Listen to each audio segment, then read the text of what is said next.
Good evening, everyone. Thank you so much for taking the time out to join us today. As stated, my name is Kayla Cabacungan. I am the Information and Referral Specialist for the Rockland Council on Alcoholism and Other Drug Dependence. So first off, I want to thank the administration for inviting us in. We love partnering with the community to give factual information, not do any scare tactics or anything like that. We just want to give the facts so that people can make an informed decision and so that they can also be empowered with the information to have comfortable conversations about really tough topics, okay? So we're talking about fentanyl today. Yes, we did do this presentation with our youth here. The amount of content that you're getting is not the same as what they got. They got age-appropriate information. I didn't want to give them any ideas, so what you're getting, it's going to be, it may be a little overwhelming at times, but we're going to work it out together. Don't go home and think that, oh my God, if I see this with my kids, like, how do I know they're really doing this if they're not? Let's just take a step back, ask questions, have a conversation, because we want to be able to have that dialogue with our youth, okay? So, now that I got all my disclaimers done. By the way, there is a flyer in the back. This is not our content. I actually got this from the CAPCA conference that I just went to last week in Washington, D.C., which is when a bunch of coalitions and organizations get together and they bring their resources. I highly encourage you to grab this because this is how kids are getting the substances, okay? And we're going to touch more on that in a few moments, okay? There's also additional materials in the back that you can take home to read over, and some giveaways as well. I will go over that in a moment as we go through the slides, okay? So, let's begin. Don't malfunction. Okay. So, this is actually a slide from the youth presentation. I show this slide because a lot of them resonate with the music artists on here. Well, not really Prince. In fact, people call him Michael Jackson. And I'm like, guys, no. But with Little Peep, they recognize him. They're like, all right, we know his music. Okay, do you know what happened with them? And they're like, oh, yeah, he overdosed from fentanyl. Okay. So 564,000. What does this number mean to you? What do you think? This is the number of overdoses from 1999 to 2020. Okay, and as we know, last year we had over 100,000 deaths. So, in order for our youth to understand this, we explained that it all started in the 90s when we had prescription drug companies saying, hey, you can prescribe opioids, it's not addictive, give them out like it's candy, basically. Over time, because people started getting addicted to it, it was too costly for them to get access to the pills. They ended up going to a cheaper version of it, which is heroin.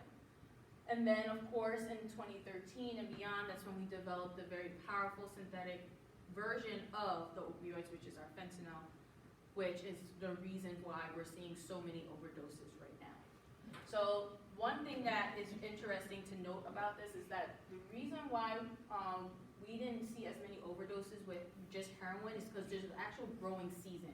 So you have to wait for the right season, wait for it to grow, harvest it, cure it, do whatever it is you have to do, which was slowing things down. But once we switched over to synthetics where you can make it man-made, that's when it's like, all right, there is no growing season. You can have this whenever you want now, okay? So, oops, wrong way.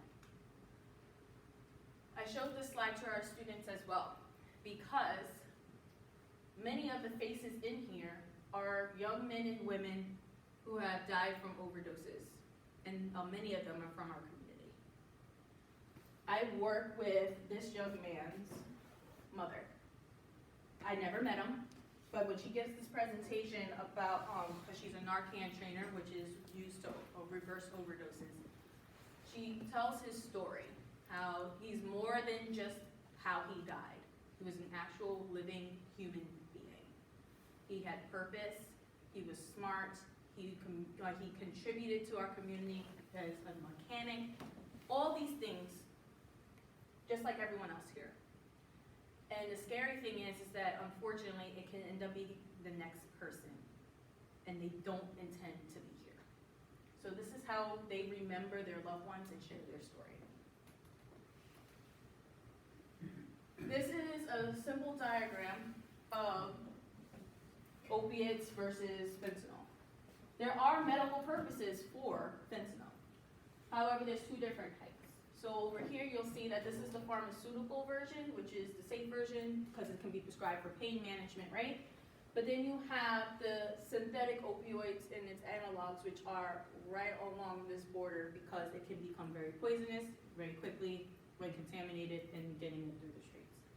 So bottom line is, there is a medical purpose. Why is a person using this? Most of the time it's because it's an end of life thing going on. Maybe they have cancer, or there's other issues that are happening, okay? Ugh, can I press the right button?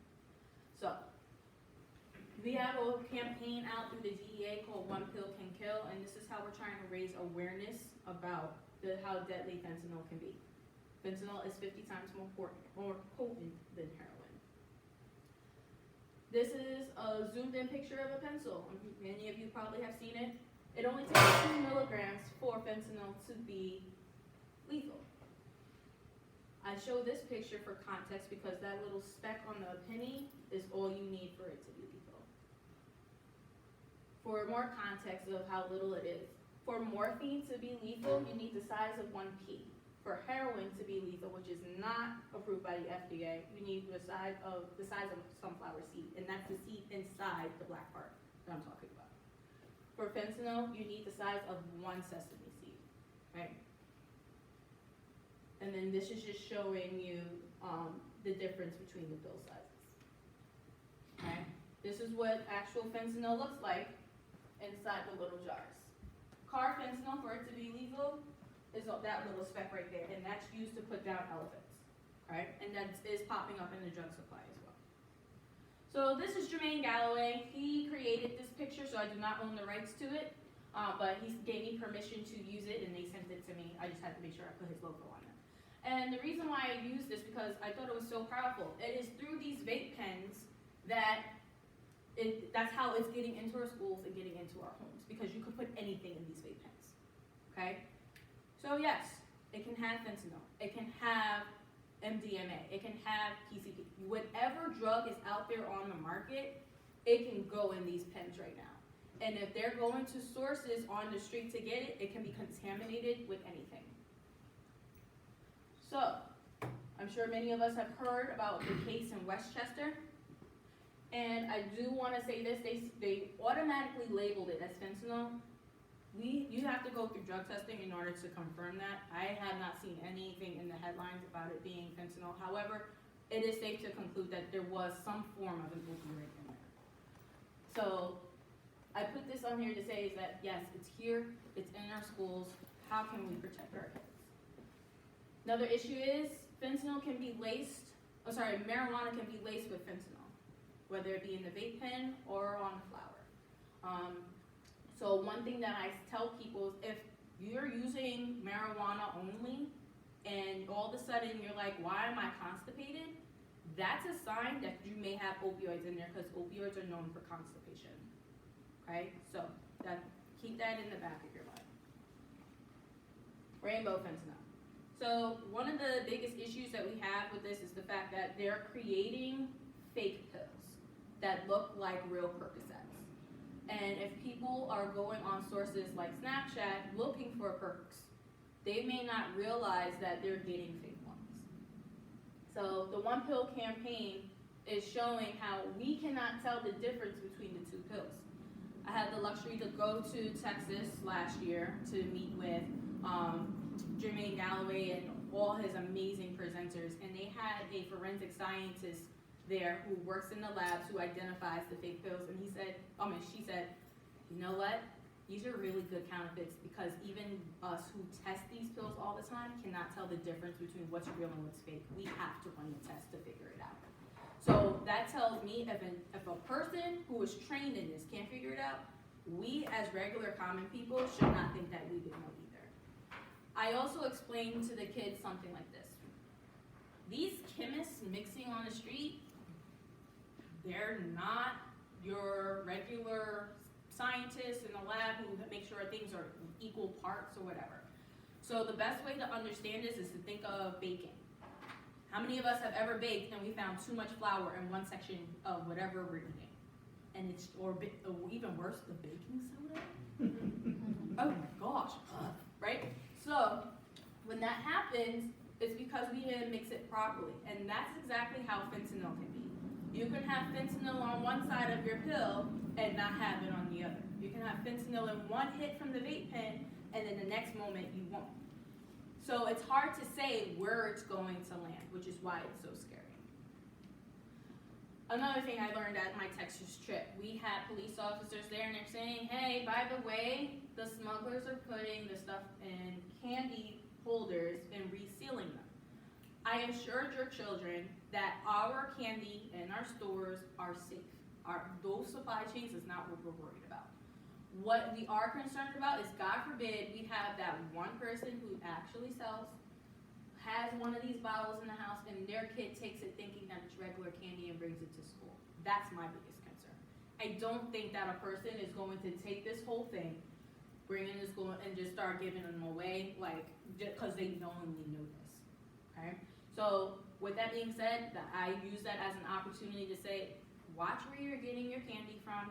If you don't know the person, you shouldn't be taking candy from them, especially when this was around Halloween, right? So we just hit those regular, everyday points when we have the presentation. But I still want to stress that this is how they're finding them. This was a seizure in Connecticut, okay? So, I'm actually going to skip this video for now. Snapchat. So, this was a really powerful picture to me. Because Snapchat's policies do not protect our children at all. In the flyer in the back, you're going to see some wonderful information on there that I think every parent should know. And it's important for you to have conversations about about Snapchat with your kids. This is where a lot of them are getting their drugs from. Because why? Why do you think they're using this platform? It disappears.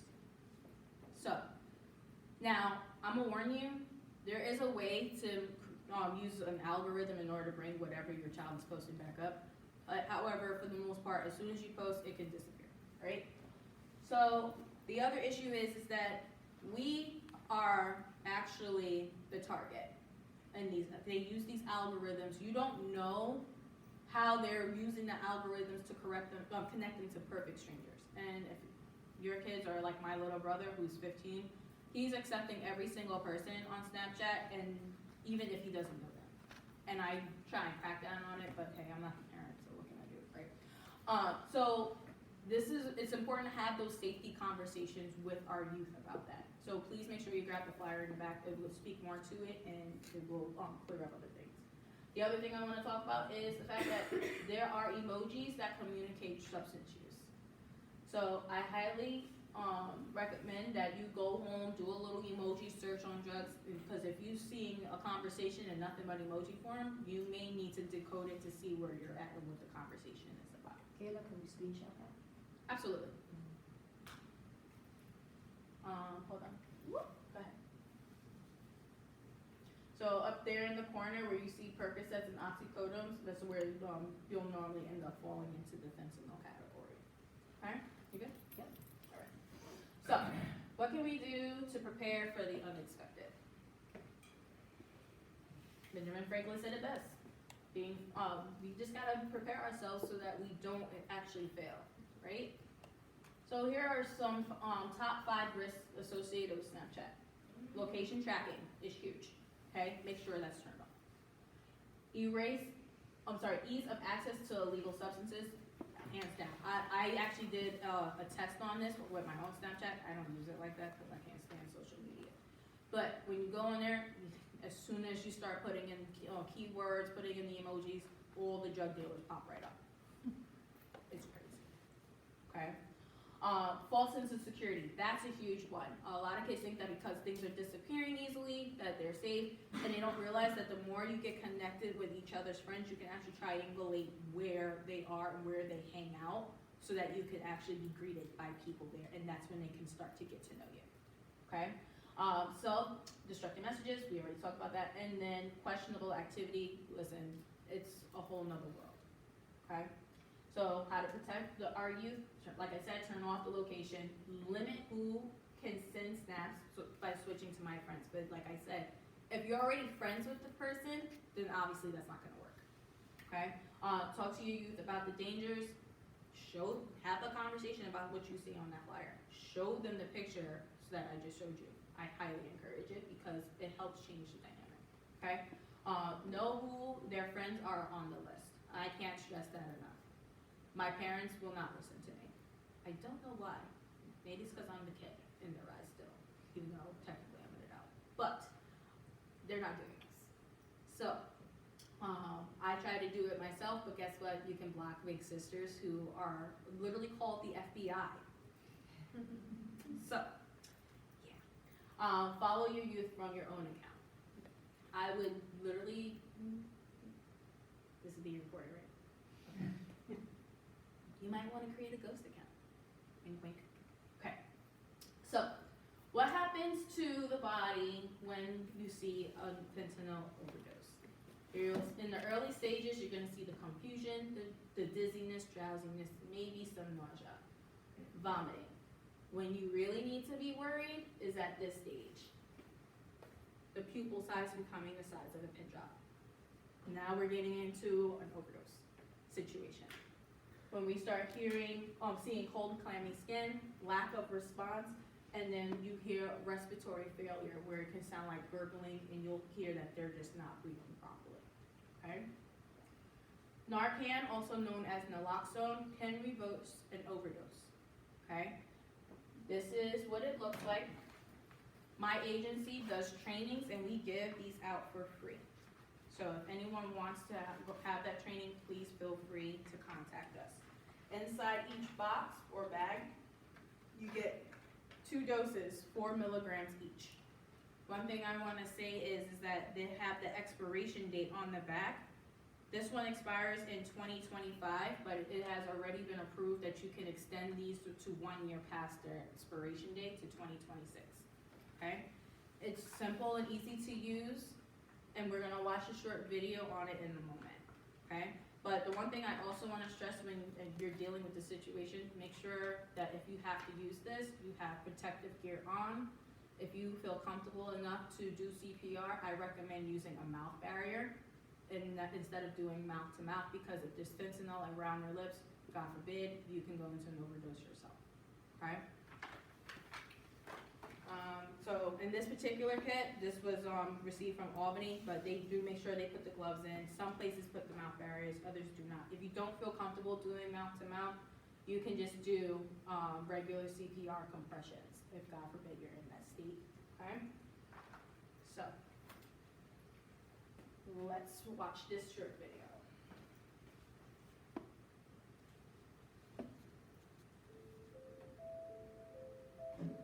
Naloxone is a medication designed to rapidly reverse opioid overdose. It can restore normal respiration to a person whose breathing has slowed or stopped as a result of overdosing with heroin or prescription opioid pain medications. How to recognize an opioid overdose? Small constricted pinpoint pupils, falling asleep or loss of consciousness, slow, shallow breathing, choking or gurgling sounds, limp body, pale, blue or cold skin. How to use Narcan? 1. Identify an opioid overdose and check for response. 2. If no response, administer Narcan through the nasal passages. This will not cause harm if not experiencing an opioid overdose. 3. Call 911 immediately, as additional support is often needed. 4. Try to keep the person awake and breathing. 5. Lay the person on their side to prevent choking. 6. Stay with the person until emergency workers arrive. To obtain Narcan to carry, please talk to your primary care. Okay. So, I did send out a question sheet. Oh yeah, stop it. Okay. And only one question was submitted, and they asked where can I get Narcan? You do not have to pay for Narcan these days. You can contact my agency. Like I said, we give it out for free. Well, another thing that I want to point out is if you're dealing with an overdose and you have used your 2 doses, if you have an expired kit and the person's still not responding and you know for a fact you're dealing with an overdose situation, use the expired stuff. You want to get something in there, right? So fentanyl testing strips, yes, this is available. Now, am I saying I want to supply kids with these? No. But this may be a reality that unfortunately we're dealing with. So this next video actually shows how to use it. It requires using, well, a person giving up a small sample of what it is that you're using. You add some water, put the strip in, and then it reveals if there's fentanyl inside. There is no substances being used in this video. It's just for demonstration purposes.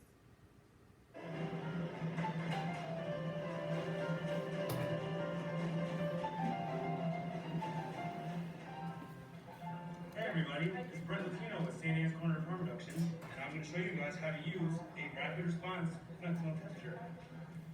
As you see here, we have our fake drugs. Let me be clear and reiterate that these are fake drugs that we are going to use as a demonstration piece today. That's about, let's just call that a bag's worth of drugs. What you would do is, with what's left in there, the residual amount, like cotton residual, take a little bit of water, preferably sterile water, add a drop or 2 or 3, just enough to get the cotton re-wet in that situation, and you would take out your fentanyl test strip. This is coming from the perspective of As heroin, such. but you would be able to use And as you can whatever see, remnants you have left in. arrows facing downwards. These are the arrows that you want to make sure are going in the direction of the liquid. So what we will do is, we will take it and we'll put it inside of the liquid solution. But the liquid will draw up through the test strip. And in doing so, it will reveal the lines that will show whether or not there's a positive result of fentanyl in your drugs that you are injecting.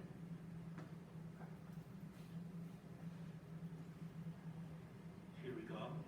Start to draw through capillary action, as you can see. It's hard to tell if you can see on the camera, obviously for me, but there's a faint line right there that maybe you can, maybe you cannot see at the moment. Maybe it'll start to get a little darker as time progresses as well. But there's a faint line on the bottom. And you'll see that it will either come up with one line on the top, meaning a positive result for fentanyl, 2 lines, which means a negative result for fentanyl, or a bottom line, a single bottom line, which is an invalid test, in which case you get another one and take it again. Now you can start to see the top line is starting to show itself a bit too, which in this case proves that it is a negative result for fentanyl, as expected, hence the fake drugs we used. So as stated before, had it just been the bottom line, it would have been inconclusive, meaning that there was something wrong with the test. A new one would have needed to be taken to accurately convey or discover whether or not there was fentanyl in your drugs. This one shows 2 lines, meaning it's a negative result, which is, of course, what we were expecting in this situation. And had it been the top line just alone, we would have known that this was a positive for fentanyl. So had this bottom line been gone, nothing there, and I think we get the point. So, only the top. here we go. Is that the next one? Sorry. Yes. So, this is the Terra. This is actually one of the best ways we can actually start to prevent our youth from becoming addicted to any substances by clearing our house of all expired, unused medications. I recommend using our local departments where you can drop them off, go into the pharmacy, but if you just can't make it, you can use these bags. They're medication disposal systems. They are 100% biodegradable, including the packaging. And the inside is a charcoal pod that actually breaks down all the medicine. You can use liquids, pills, or patches with this. So when you put it in, you add some water, Wait 30 seconds for the air bubbles to release, seal it, give it a gentle shake, put it right in your garbage can. I literally used probably about 20 of the large bags, which holds 90 pills, about 2 weeks ago, because my mother finally said I can clear out everything at the top. This must have been at least 20 years worth of medication. God help me. But yes, it finally happened. And it works like a charm. So there's a few in the back. If you feel that you need it, please grab it. We have them available in bigger sizes, and if you would like more and need to contact me, feel free to do so. We give it out for free. Okay? This is a short video on how it works. I'm going to skip that because I just explained it.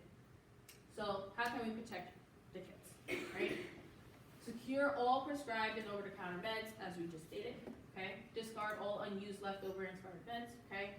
Educate yourself on the topics and be prepared for questions. I can't stress this enough for the next one. If you don't know, say it. Look into it. Reach out for resources in order to find out and get the factual information about it, okay? Tell the child, let me get back to you on a specific issue. Speak every day. I can't begin to say how awesome it is to see households that have dinner with their kids. You learn so much at that table. You observe so much at that table. Especially when you have the cell phones put away, the TV off, and you're literally having a conversation. That's where you're gonna notice behaviors being off. That's where you're gonna notice when you're like, okay, what happened at school today? And you get in tune to not only hearing about their day, but you'll also be able to read between the lines because you were parents. You've been that age. You understand what they're communicating and not communicating, okay? Participate in a drugs-free coalition. So there are multiple coalitions across the county, and their goal is to reduce substance use. They get together and they put together different initiatives in the school. They work with the youth to empower the youth, to give them a voice. This is an excellent way to have adults and youth work together. They can go down to places like Washington, D.C. for the Catholic Conference, which is where I was last week, and there were over 600 youth there. And they're not only learning about being leaders, they're learning about how to educate us adults so that we can communicate more effectively with them. And on top of that, they're engaging and helping to change policies and procedures at the federal level, at the local level, and at the school level. So if that's something you're interested in and would like to do, I can absolutely help you with that and connect you to the proper people. I engage in 2 coalitions in Rockland already. One is called Okada down in Nyack in the Valley Cottage area, and then Peer Coalition, which covers Spring Valley. So we have resources that can help you, and we can connect you to them so that if you want to get that jump started, we can do it, okay? So that concludes this portion. Any questions thus far?